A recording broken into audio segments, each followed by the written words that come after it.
Sa ating balitang abroad, nailigtas ng isang station officer ang isang 14 anyos na estudyanteng babae.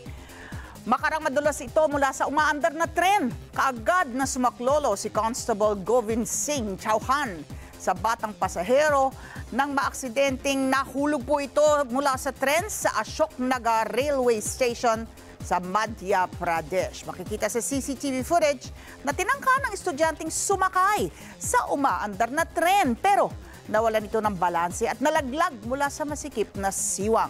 Maagap namang sinunggaban ng security personnel ang teenager at ito po'y nailigtas niya. Ayon sa estudyante, hindi naman siya nasaktan.